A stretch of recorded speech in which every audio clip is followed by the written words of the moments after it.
Bismillahirrahmanirrahim. Alhamdulillahirabbil alamin. Assalatu wassalamu ala sayyidina Muhammadin wa ala alihi wa sahbihi wasallim ajmain. Assalamualaikum warahmatullahi wabarakatuh. Kembali bersama saya Bonang Waspada Diligar. Pada video kali ini kita akan membahas materi metode numerik ya, atau numerical methods. Ya, jadi dalam matematika itu ada yang disebut dengan solusi dari permasalahan matematik ya. Jadi matematika kan persoalan matematik sebetulnya merupakan pemodelan dari permasalahan dunia nyata gitu ya. Nah, cara penyelesaian persoalan matematika kurang lebih secara garis besar itu ada dua. Yang pertama yaitu secara analitik. Ya, yaitu menggunakan rumus dan teorema yang sudah baku dalam matematika. Nah, misalnya contoh ada persamaan x kuadrat min 6x plus 8 sama dengan 0. Diminta untuk mencari akar-akarnya. Maka yang sudah kita pelajari ya harusnya sebelum-sebelumnya adalah memfaktorkan gitu ya, mencari faktor dari persamaan ini, didapatkan x min 4 dan x min 2. Sehingga x1 sama dengan 4, x2 sama dengan 2 ya. Ini harusnya sudah paham. Dan kita juga mengingat kembali yang dimaksud dengan akar dari sebuah persamaan adalah sebuah nilai x yang jika dimasukkan ke dalam persamaan itu akan menghasilkan nilai 0 ya. Misalkan 4 dimasukkan persamaan ini kan jadinya 16 kurangi 24 tambah 8 sama dengan 0. Yang 2 juga 2 kuadrat 4 dikurangin 12 sama dengan min 8 ditambah 8 sama dengan 0 ya. Jadi biasanya kita seperti ini. Ini soalnya persamaannya adalah persamaan linear ya. Jadi kita bisa cari akarnya. Kemudian ada yang metode kedua atau cara kedua yaitu namanya numerik, metode numerik. Menggunakan pendekatan aproksimasi ya, aproksimasi untuk mencari solusi dengan hanya menggunakan operasi aritmatika biasa ya, disebut metode numerik. Aproksimasi artinya pendekatan ya, maka dia tidak exact gitu ya, seperti tadi analitik dia sangat exact menemukan langsung hasil yang sebetulnya ya, sejatinya. Sedangkan kalau numerik ini dia hanya pendekatan untuk aproksimasi begitu ya. Contoh ini tadi kita gunakan persamaan tadi, walaupun sebenarnya ini persamaan linear ya, sehingga kita sebetulnya sudah tahu akarnya. Tapi nanti ada contoh-contoh persamaan yang non-linear yang sehingga kita tidak dapat langsung menemukan akar-akarnya, maka nanti kita bisa menggunakan solusi numerik ini, metode numerik. Nah, kalau seperti contohnya ini x kuadrat min 6x per 8 tadi kan kita sudah tahu bahwa akarnya 2 sama 4. Nah, dengan metode numerik diketahui bahwa sebuah akar terletak dalam selang 3 sampai 6 seperti ini. Ya, jadi perkiraan sebetulnya akar-akarnya tuh ada di sekitar sini. Kenapa bisa tahu ada antara 3 sama 6? Ya kita misalkan masukkan 3 ini akan x masukin ke sini. Nanti kan dia menghasilkan min 1 ya, 9 dikurangi 9 ditambah 8 kan itu min 1 ya.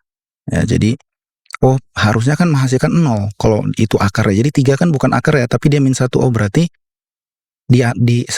harusnya x-nya lebih tinggi dari 3 dong. Berarti kita tahu bahwa batas bawahnya 3, kedua misalkan masukkan 6 ya. 6 kan menghasilkan, kalau dimasukkan ke sini 6 itu menghasilkan 8 ya. Sebetulnya 5 juga bisa ya, 5. Enggak 8 gitu. Nah, itu perkiraan. Nanti kita terus menggunakan metode-metode untuk mendapatkan nilai yang paling dekat dengan solusi sebenarnya, seperti itu. Nah, metode analitik itu apa? Yang pertama, metode penyelesaian metode matematika atau model matematika dengan rumus-rumus aljabar yang sudah baku atau lazim, artinya sudah biasa digunakan, yang sudah kita pelajari. Ya, biasanya sudah kita kenal lah secara umum ya. Kemudian ada metode yang dapat memberikan solusi sebenarnya ya, jadi exact solution, solusi dengan galat atau error 0. Jadi sudah sangat pasti jawabannya itu sudah 100% benar, tidak ada error. Yaitu kalau metode analitik. Kemudian metode analitik ini hanya unggul pada sejumlah persoalan matematika yang terbatas ya. Tentunya memang karena dunia itu sangat luas, matematika juga menyederhanakan modelnya, sehingga apa yang bisa kita lakukan dengan model matematika analitik pun terbatas ya. Maka kemudian ada namanya metode numerik, yaitu memecahkan persoalan matematika dan operasi hitungan atau aritmatika biasa. Jadi dengan cara yang simpel kita bisa menemukan suatu solusi begitu ya, diharapkan seperti itu. Solusi angka yang didapatkan adalah solusi yang mendekati nilai sebenarnya atau aproksimasi dengan tingkat ketelitian yang kita inginkan. Nah, tingkat ketelitian itu artinya adalah error tadi. Kalau metode analitik kan errornya 0 ya, jadi tidak ada keraguan sama sekali.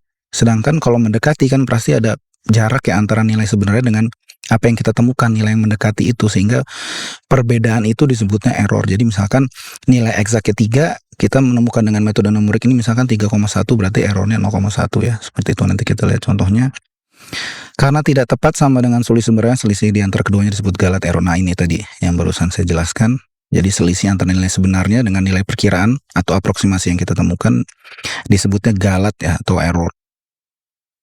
Dapat menyelesaikan persoalan di dunia nyata yang seringkali non-linear, yang sulit diselesaikan dengan metode analitik ya, seperti itu. Nanti akan ada contoh-contohnya di materi-materi berikutnya. Apa saja prinsip metode numerik? Yang pertama, metode numerik ini disajikan dalam bentuk algoritma-algoritma yang dapat dihitung secara cepat dan mudah ya. Ingat, jadi cepat dan mudah merupakan pendekatan analisis matematis dan teknik perhitungan yang mudah. Akan ada iterasi-iterasi atau lelaran, yaitu pengulangan proses perhitungan akibat dari algoritma aproksimasi. Jadi karena perkiraan, maka kita akan ulang lagi. Oh, ini udah cukup dekat kah? Atau sudah sesuai tadi dengan tingkat ketelitian kita, maunya berapa dan sebagainya. Nanti kita lihat. Nah, galat atau error. Penyelesaian numerik hanya memberikan nilai perkiraan mendekati nilai eksak. Ya, nilai eksak itu nilai yang benar dari penyelesaian analitis. Sehingga penyelesaian numerik akan menghasilkan tadi perbedaan atau disebut juga kesalahan atau error terhadap nilai eksak. Nah, galat itu terdiri dari 3 bagian. Satu, yaitu galat mutlak gitu ya, atau galat ini ada 3 jenis gitu ya. Yang pertama, galat mutlak. Kesalahan mutlak dari suatu angka, pengukuran atau perhitungan rumusnya ini. Jadi galat itu kita simbolnya adalah E ya. Nilai eksak A kecil dikurangi nilai perkiraan X ya. Tapi ini sebetulnya A atau X ini bisa saja disebut variabel apapun ya. Nah, jadi contoh misalkan A 3,141592. Ini A itu berarti nilai eksak ya. Dan X 3,14 beda ya. Lebih teliti mana yang A, lebih teliti nilai eksak, lebih teliti ini perkiraan. Maka galat mutlaknya adalah pakai rumus ini. E sama dengan 3,141592 dikurangi 3,14 sehingga ini 0,001592. Nah, itu errornya ya. Harusnya kan 0 ya. Harusnya 0. Kalau analitik tuh menghasilkan solusi tanpa galat atau tanpa error. Nah, ini ada error segini. Itu yang disebut dengan error ya. Kemudian yang kedua itu adalah galat relatif E dari A. Jadi E kecil itu galat relatif ya. Jadi rumusnya, jadi dia adalah galatnya tadi sebelumnya E besar dibagi nilai eksak. Karena kita lihat nilai relatif. Sehingga galat relatifnya adalah, misalkan tadi kita sudah temukan E-nya atau galatnya segini, 0,00152 dibagi dengan nilai eksak, 3,141592. Maka ini adalah galat relatifnya ya. Ya, lebih kecil ya. Jadi errornya lebih kecil relatif terhadap nilai eksaknya. Seperti itu. Kemudian ada persentase galat ya, dibuat dalam bentuk persen. Persentase galat adalah 100 kali galat relatif. Jadi E kecil ya, dikali 100% sama dengan 0,0507%. Jadi ini disebutnya dalam bentuk persen saja gitu ya, tetap galatnya seperti itu. Nah, seperti itu ya. Kita lanjutkan. Sumber kesalahan galat. Jadi kenapa sih kok bisa muncul galat? Satu adalah kesalahan pemodelan. Tadi kan seperti saya sampaikan di awal bahwa sebetulnya matematika itu merupakan abstraksi atau penyederhanaan dari apa yang terjadi di dunia gitu ya. Apa yang ingin kita pelajari, permasalahan-masalah di dunia kita modelkan, tapi ternyata terjadi kesalahan pemodelan. Udah salah pemodelan berarti nanti akan salah dalam menentukan solusi. Kemudian kesalahan mendasar atau bawaan, misalkan aslinya kita dalam menulis data atau mengumpulkan data itu salah satuan dan sebagainya gitu ya. Tentunya beda satuan kan sudah sangat mempengaruhi ya. Misalkan dalam trigonometri ada satuannya dalam derajat atau radians, itu sudah sungguh bisa membuat adanya error ya. Jadi dari cara satuan saja sudah bisa membuat error. Kemudian ketidaktepatan data ya, jadi datanya kurang akurat dan sebagainya. Seperti contoh tadi 3,14 dan sebagainya itu kan tidak tepat ya, kurang tepat ya, kurang akurat. Kemudian ada juga sumber kesalahan akibat pemotongan atau truncation ya, truncation error ya di dalam bahasa Inggris, pemotongan truncation. Jadi contohnya seperti apa? Contohnya pada deret Taylor ya. Deret Taylor tak berhingga, misalkan ada deret sin X sama dengan X ini ya. X ini kan deret ya, ada suku-suku 1, 2, 3. Nah, ini kan tidak berhingga. Nah, sehingga kalau tidak berhingga ya dia terus berlanjut ya sampai dengan X pangkat N dan sebagainya misalnya. Tidak berhingga. Nah, dapat dipakai untuk menghitung sinus, kan ini rumusnya untuk mencari sinus dalam radian. Tapi karena dia hingga tidak ada batasnya, maka jelas kita tidak dapat memakai semua suku dalam deret. Ya, karena dia tidak berhingga, masa kita aja nggak tahu terakhirnya di mana dari deret ini. Sehingga kita tidak bisa gunakan semuanya. Maka kita tentunya untuk memudahkan akan berhenti pada suku tertentu, misalkan X9. Nah, tentunya berarti kan kalau misalkan kita berhenti sampai suku ini, yang ada X9 ini, berarti akan ada banyak nilai yang kita abaikan ya, kita hapus, kita tidak gunakan, sehingga pasti terjadi ada error seperti itu. Nah, ini suku yang dihilangkan menghasilkan suatu galat. Harusnya kan nanti ada X pangkat 11, X pangkat 13 di sini ya, dan faktorialnya juga dan sebagainya kita tidak gunakan, sehingga pasti ada yang disebut dengan error. Maka itu sebetulnya ya kenapa terjadi galat. Tapi memang metode numerik ini bisa memudahkan. Kita tuh nggak perlu tahu loh sebetulnya nilai eksaknya. Kita perlu tahu sedekat apa gitu. Oh, kira-kira dia segini nilainya. Nah, itu kadang-kadang ada permasalahan yang kita tidak perlu tahu nilai eksaknya. Kita cuma perlu perkiraan, dia ada segini dan segini. Kita sudah bisa mencari solusi. Kemudian ada kesalahan lagi, yaitu kesalahan pembulatan ya, atau round off error akibat pembulatan angka. Jadi misalkan di komputer kita udah membuat program, kita maksimal beberapa karakter, misalkan 5 digit gitu, 5 karakter atau 5 angka kita bisa simpan di dalam komputer kita. Nah, misalkan ada penjumlahan dari ini ya, 2 ini 9,2654 ditambah 7,1625 itu menghasilkan ini 16,4279. Ini kan berarti ada 6 digit ya sebetulnya. 6 angka lah kalau karakter kan sebetulnya dia 7 ya. Hasil terdiri dari 6 angka sehingga tidak dapat disimpan dalam komputer yang tadi kita sudah setting untuk 5 angka dan akan dibulatkan menjadi 16,428. Tentu karena ini tadinya 6 dibulatkan jadi hanya 5 angka, pasti ada error kan? Pasti ada perbedaan. Nah, sehingga itulah juga yang menyebabkan adanya error. Sampai seberapa besar kesalahan itu dapat ditolerir? Nah, itu biasanya ditentukan ya, ketelitian tergantung bidang. Nah, misalkan ada yang ketelitiannya harus 10 pangkat min 3 atau 10 pangkat min 5, itu sangat tergantung sekali, sehingga biasanya nanti kalau contoh-contoh soal ini nanti tidak ditentukan ketelitiannya harus sekian ya, seperti itu. Nah, akar persamaan nonlinear. Pada umumnya persamaan nonlinear atau f(x) sama dengan 0 tidak dapat mempunyai solusi eksak. Ya, ingat ya, nonlinear. Kalau tadi linear kita bisa langsung dapat tadi seperti contoh di awal ya, ada x1, ada x2, 4 sama 2. Kalau nonlinear itu lebih sulit mendapatkannya. Nah, jika ada R, suatu bilangan real sehingga R dimasukkan ke dalam f(x) menghasilkan 0, maka R disebut sebagai akar dari persamaan nonlinear ya. Jadi gitu ya. Kita kan sudah tadi ingat bahwa akar, apa yang disebut dengan akar adalah suatu nilai x ya, atau nilai apapun yang dimasukkan ke dalam persamaan sehingga persamaan itu menghasilkan nilai 0. Nah, jika R itu menghasilkan 0 nih, FR sama dengan 0, maka disebut akar. Solusi dari persamaan nonlinear tidak dapat ditentukan dengan menggunakan metode iterasi pengulangan. Nanti kita akan pelajari ke depannya. Jadi seperti ini. Nah, ini akarnya ada di sini. Ini kalau contoh Y sama dengan fx, ini yang pada saat dia 0 itu akarnya di sini ya. Nah, kemudian kita kembali dulu ke persamaan linear. Misalkan kita diminta menyelesaikan persamaan linear mx plus c sama dengan 0, di mana m dan c adalah konstanta. Itu tentu dapat dihitung ya. Kita kan misalkan mx plus c sama dengan 0, kita diminta untuk mengetahui x. Ya, kita tinggal ubah saja, pindah ruas, x sama dengan min c per m, nanti tinggal diketahui atau tidak. Kemudian juga misalkan ada persamaan kuadrat, ax kuadrat plus bx plus c sama 0 dapat dengan rumus ABC ini ya, yang sudah sangat umum kita ketahui. Bahkan tadi rumus yang di awal juga, yang contoh di awal juga, selain memfaktorkan juga bisa menggunakan cara ini ya, untuk menentukan x1 dan x2.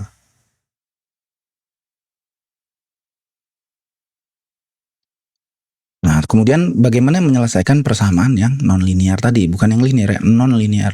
Ada namanya metode tertutup, yaitu mencari akar pada range tertutup. Kenapa disebut tertutup? Jadi kita hanya mencari di dalam range A sampai dengan B, di luar pada itu kita abaikan. Sehingga artinya kita memberi batas ya, dari apa yang harus kita teliti. Jangan terlalu luas nanti terlalu lama.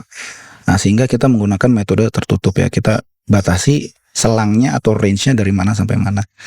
Dalam range AB dipastikan terdapat satu akar ya. Hasil selalu konvergen tetapi relatif lambat dalam mencari akar. Iya, karena tadi ada iterasi itu ya. Oh, nilainya segini, dari sini sampai sini, berapakah nilainya, kan masih perkiraan. Jadi sehingga sebetulnya memang membutuhkan waktu lebih. Nah, metode tertutup ini ada dua. Yang pertama, yaitu metode bisection atau biseksi ya. Jadi dia membagi dua suatu range selang itu dibagi dua bagian yang sama besar ya. Ada juga metode regula falsi. Nanti kedua metode ini kita akan pelajari di materi-materi berikutnya ya. Nah, teoremanya suatu range X ya. Jadi nilai X itu berada di antara A sama B, mempunyai akar. Jadi ada akarnya nih. Bila FA dan FB berlawanan tanda atau memenuhi FA dikali FB lebih kecil dari 0.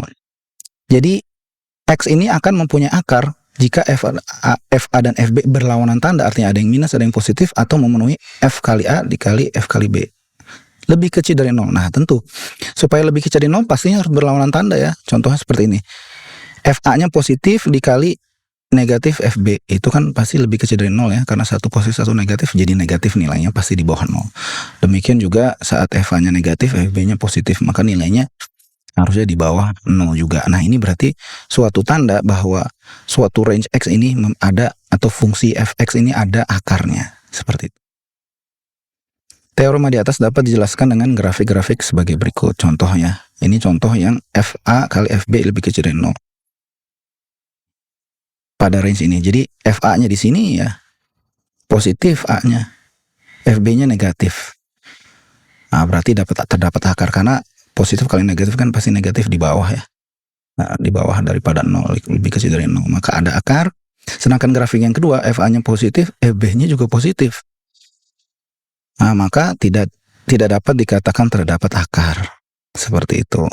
Ya, jadi contohnya ini saat FA dikali FB lebih besar dari 0. Sehingga kita harus cari ini.